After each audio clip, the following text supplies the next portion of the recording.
Assalamualaikum warahmatullahi wabarakatuh teman-teman semua. Dan halo, namaku Nur Fajriah. Saya mahasiswa pendidikan Islam anak usia dini di Universitas Muhammadiyah Gresik. Saya mendapatkan tugas dari mata kuliah Psikologi Komunikasi dan saya akan membuat video mengenai kesehatan mental. Oke, enjoy my video and let's go. Berbicara mengenai health atau kesehatan itu sebenarnya menyeluruh. Bukan hanya kesehatan fisik, kesehatan menurut WHO antara fisik, mental, dan sosial. Termasuk di dalamnya adalah kesehatan jiwa. Kesehatan jiwa pun tidak bisa dipisah-pisah. Seakan-akan jiwa dan fisik itu berbeda. Padahal sehat itu yang menyeluruh, termasuk sehat jiwa, sehat fisik yang harus tetap kita amati, sosial yang harus tetap terlihat baik. Di gambar di atas, apakah kalian pernah mengalami salah satu kejadian dari gambar tersebut? Stres, sedih, bipolar, depresi, cemas, dan halusinasi. Semua itu wajar karena ketika kita mengalami suatu musibah, ketika kita mengalami suatu kondisi yang sedang tidak baik, ketika kita mengalami pemikiran yang sedang tidak baik, kita akan mengalami salah satu dari kejadian tersebut. Oke, sebelum kita mengetahui tentang kesehatan mental, langsung saja kita ke pengertiannya.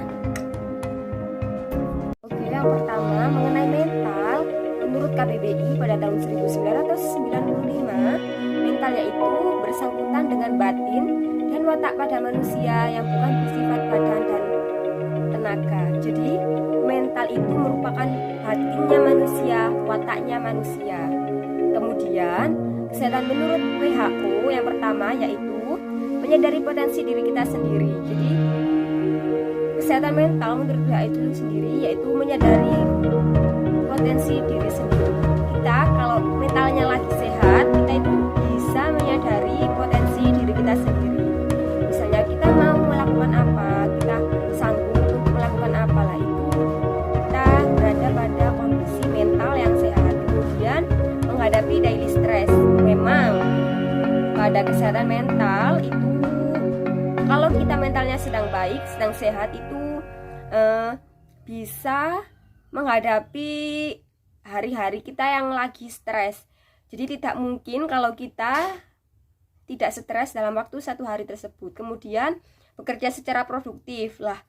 Mental yang sehat itu bisa melaksanakan pekerjaan secara produktif. Jadi tidak ada keluhan sama sekali. Kita bisa bekerja secara produktif. Kemudian menghasilkan kontribusi yang baik kepada masyarakat. Kontribusi yang baik kepada masyarakat gimana?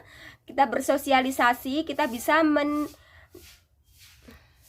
ketika kita bersosialisasi pada masyarakat, kita bisa memberikan timbal baik yang sangat baik.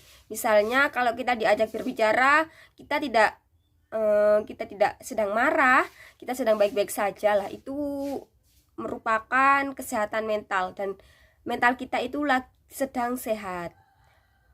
Jadi dapat saya simpulkan bahwa kesehatan mental itu adalah kemampuan seseorang dalam menyesuaikan dengan dirinya dengan baik, Tadi yang saya jelaskan bahwa potensinya, dia bisa menyadari bahwa dia memiliki potensi, kemudian menyesuaikan diri dengan orang lain, dengan lingkungannya, dan orang tersebut sehat mentalnya lah.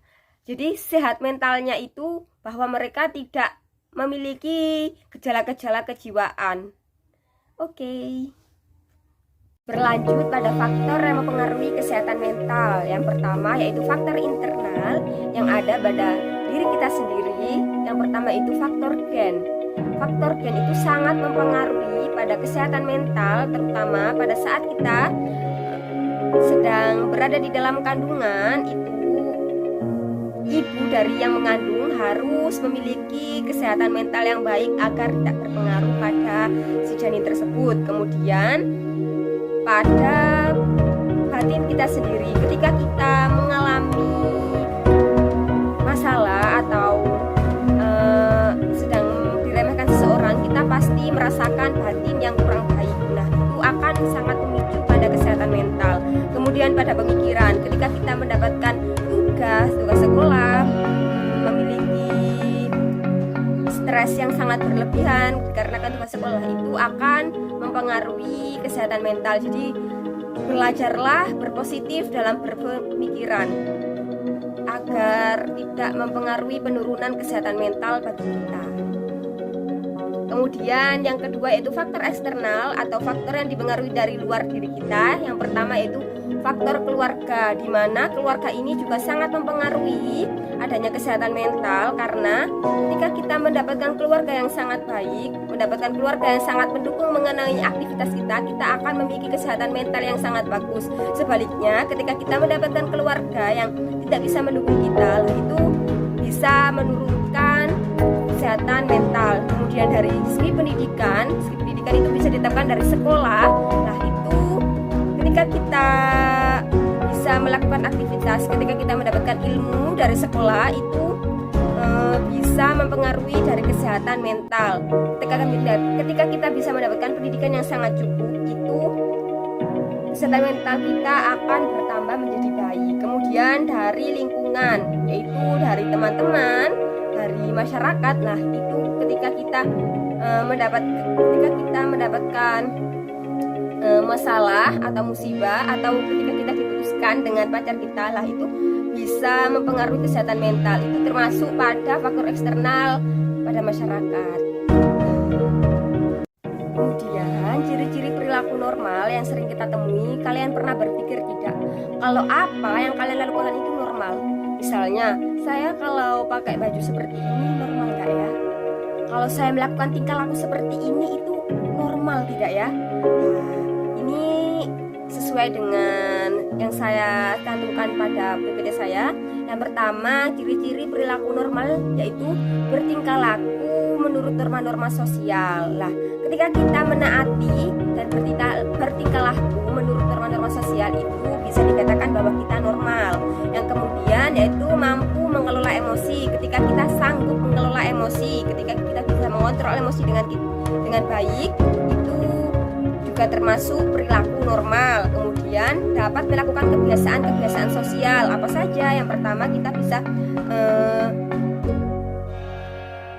kemudian dapat mengetahui dampak resiko setiap perbuatan dari kemampuan individu tersebut. Jadi ketika kita melakukan sesuatu itu kalau dianggap normal, itu kita bisa memikirkan dampak dari perbuatan kita yang sedang kita lakukan, apa resikonya, apa dampak positif dan negatifnya. Lah, itu bisa termasuk ciri-ciri perilaku normal. Ketika kalian bisa menyadari itu semua, dari keempat itu semua, kalian masih dikatakan bisa memiliki perilaku normal.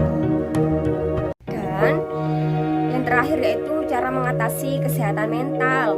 Bagaimana ketika kita mengalami mental yang sedang tidak baik, usahakan kalian bercerita dengan teman-teman terdekat atau dengan keluarga.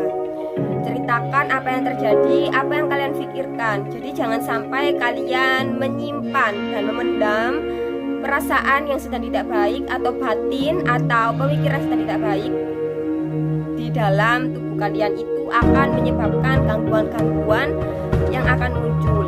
Nah, gimana kalau kalian malu untuk menceritakan? Kalian bisa pergi ke psikiater, psikolog. Di situ mereka akan memberikan arahan-arahan, memberikan tes. Lah, itu nanti kalian bisa didiagnosa memiliki gangguan apa, memiliki masalah apa, lah seperti itu.